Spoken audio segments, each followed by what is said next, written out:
Assalamualaikum warahmatullahi wabarakatuh, sahabat cerita kita. Bertemu lagi dengan saya, Andi Nurdiansyah, dalam materi prakarya dan kewirausahaan, submateri perencanaan usaha kerajinan untuk pasar global. Sebelum kita memulai pembelajaran ini, marilah kita berdoa terlebih dahulu agar apa yang kita pelajari itu bermanfaat untuk kita semua. Amin. Bismillahirrahmanirrahim. Perencanaan usaha untuk kerajinan pasar global. Nah, dalam kegiatan wirausaha itu dapat dibagi menjadi 3 tahapan.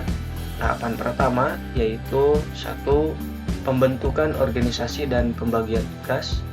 Kemudian yang kedua, menetapkan target dan strategi. Targetnya apa? Nanti strategi penjualannya bagaimana? Yang ketiga, membuat jadwal kegiatan. Yang keempat, menetapkan biaya produksi dan harga jual, pembiayaan, serta alur keuangan. Tahap 2, melakukan produksi, melakukan quality control, dan yang ketujuh, melakukan pengemasan. 8, melakukan promosi atau penjualan dan distribusi. Dan tahap 3, yaitu evaluasi kinerja dan keuangan, serta penyusunan laporan evakuasi. Ini tahapan kegiatan wirausaha. Nanti akan kita pelajari tahap demi tahap sehingga mudah-mudahan menjadi gambaran sahabat cerita kita ketika nanti akan membuat sebuah perusahaan. Baik, kita lanjutkan. Kita sekarang akan membahas tentang pengertian pemasaran global. Nah, berdasarkan luasnya, pasar dapat dibedakan menjadi pasar lokal, pasar nasional, dan pasar global atau pasar internasional. Nah, kalau pasar lokal itu berarti cakupannya itu sempit ya. Jadi misalkan pemasarannya itu hanya di sekitar tempat atau produk itu dibuat. Di cakupannya misalnya hanya kecamatan atau paling biasanya kabupaten. Nah, sementara pasar nasional berarti cakupannya sudah ke antar kota. Nah, kalau global atau internasional sudah pasti, berarti cakupannya sudah antar negara. Pasar global dapat dipahami sebagai pasar di luar pasar lokal dengan selera global. Maksud dari selera global di sini yaitu produk yang nanti yang akan kita buat itu harus mencakup dari selera berbagai negara karena cakupan pemasarannya itu sudah internasional. Pemasaran global merupakan suatu kegiatan perusahaan dalam memenuhi keinginan atau kebutuhan pasar secara global dengan cara memasuki pasar luar negeri atau pasar internasional. Perkembangan teknologi informasi memungkinkan kerajinan memiliki pasar yang lebih luas, tidak hanya lokal namun juga konsumen global. Jadi, saat ini ketika kita akan menembus pasar internasional itu akan mudah dibandingkan zaman dulu. Mungkin zaman dulu ketika kita belum mengenal teknologi, ketika kita akan memasuki pasar internasional ya kita harus datang ke negara yang akan kita tuju. Tapi kalau sekarang kita bisa memanfaatkan teknologi, misalkan dengan membuat website, kemudian media sosial, ya, atau kita bisa memasukkan ke toko-toko online yang sudah ada sekarang ini. Pada prinsipnya, pasar terjadi karena adanya permintaan dari pembeli dan penawaran dari penjual. Potensi pasar dapat diketahui melalui 2 pendekatan, pendekatan permintaan dan pendekatan penawaran. Pendekatan permintaan adalah dengan mencari tahu kebutuhan dari pasar sasaran. Artinya, ketika kita menggunakan pendekatan ini, kita kenali dulu pasar itu sebenarnya membutuhkan apa. Ketika kita sudah tahu pasar itu membutuhkan apa, maka kita tinggal membuatnya dan memasarkannya. Sementara yang kedua yaitu pendekatan penawaran. Nah, ketika pendekatan penawaran ini berarti mengandalkan pada kemampuan wirausahawan dalam membuat produk inovatif. Artinya produk itu kita buat dulu, kemudian setelah itu baru dipasarkan. Nah, kedua pendekatan ini dapat digunakan untuk mengenali potensi pasar. Sasaran pasar global dalam pembelajaran ini, terutama untuk siswa SMA Negeri 1 Cibeber, kita batasi menjadi dua, yaitu wisatawan yang datang ke daerah kita atau konsumen yang akan melakukan pembelian secara online.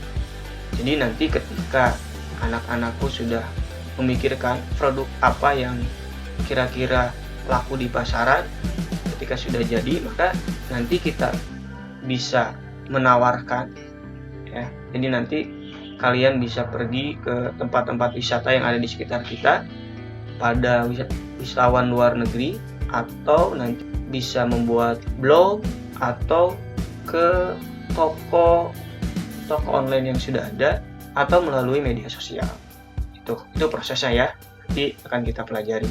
Dan selanjutnya, kedua pasar sasaran ini sama-sama memiliki ketertarikan terhadap produk yang unik dan khas yang mudah dibawa atau dikirimkan. Wisatawan lebih menyukai produk kerajinan yang mudah dibawa, ya, misalnya berukuran tidak terlalu besar dan tidak terlalu berat. Sedangkan produk kerajinan yang dipasang secara online harus mempertimbangkan proses pengiriman agar produk tidak rusak pada saat pengiriman barang. Pengembangan produk untuk pasar global harus memperhatikan aturan yang berlaku di negara tujuan terkait standar bahan baku, proses produksi, pengemasan, dan distribusinya. Misalkan standar bahan baku yang berlaku di setiap negara dapat berbeda-beda. Misalnya, untuk beberapa negara maju, produk bahan baku kerajinan dari kayu itu harus dipastikan tidak berasal dari penebangan liar atau illegal logging. Sementara untuk standar proses produksinya yang berlaku di beberapa negara, diantaranya adalah tidak melibatkan pekerja anak dalam proses produksi. Standar-standar juga terdapat pada pengemasan dan distribusi. Standar tersebut pada umumnya berlaku untuk pengiriman skala besar atau ekspor. Sedangkan untuk pengiriman dalam jumlah kecil atau paket, standar tersebut belum tentu diberlakukan. Nah, ini beberapa kriteria yang harus diperhatikan ketika kita membuat produk untuk wisatawan. Yang pertama itu adalah produknya berupa khas daerah, kemudian unik sehingga menarik wisatawan untuk membelinya, cenderung mengutamakan estetik daripada fungsi, jadi lebih mengutamakan keindahannya, ukurannya kecil dan tidak mudah rusak agar mudah dibawa, harganya tidak terlalu mahal agar dapat membeli lebih banyak. Karena biasanya kan ketika wisatawan membeli sebuah barang itu untuk dibagikan kembali ya kepada saudaranya atau teman-temannya. Jadi usahakan harganya murah sehingga pembeliannya itu dalam jumlah yang banyak. Nah, sementara untuk produk untuk non wisatawan tetap harus unik, kemudian cenderung mengutamakan fungsinya. Jadi harus memiliki fungsi dibandingkan keindahannya. Ukuran sesuai standar pengiriman paket, jadi tidak terlalu besar karena mungkin nanti akan berhubungan dengan ongkos kirimnya. Kokoh agar tidak rusak saat pengiriman. Harga dapat disesuaikan dengan kualitas produk. Pengembangan produk untuk pasar global juga harus mempertimbangkan selera estetis dari pasar sasaran. Faktor estetis dapat dilihat dari dua hal. Pertama adalah tren desain dunia yang disepakati secara global dan berganti setiap tahunnya. Dan yang kedua adalah selera khas dari orang-orang di setiap negara, karena setiap negara pada umumnya memiliki selera yang khas untuk warna, motif, dan bentuk dari suatu produk. Selera tersebut terbentuk secara turun-temurun dan juga berkembang dipengaruhi perkembangan sosial, budaya, politik, dan teknologi di negara-negara tersebut. Selera estetis tersebut dapat dipelajari dengan mengumpulkan gambar-gambar produk, iklan-iklan maupun foto-foto serta perilaku orang-orangnya. Ini perancangan dalam membuat produk. Ada beberapa faktor yang perlu kita pertimbangkan. Yang pertama itu adalah fungsi, kemudian pengguna, harganya, estetis, teknik, dan materialnya atau bahan baku. Untuk melalui proses perancangan harus dilakukan penetapan pasar sasaran, bahan baku, dan jenis material apa saja yang akan digunakan, serta teknik yang dapat digunakan untuk membuat produk tersebut. Pada produk kerajinan untuk pasar global, faktor terpenting itu adalah faktor estetis, kemudahan distribusi, dan kualitas keawetan dari produk kerajinan. Kualitas keawetan dapat dipenuhi dengan pemilihan dan pengolahan material yang tepat. Baiklah, sahabat cerita kita, itu yang bisa disampaikan dalam materi perencanaan usaha kerajinan untuk pasar global. Terima kasih. Assalamualaikum warahmatullahi wabarakatuh.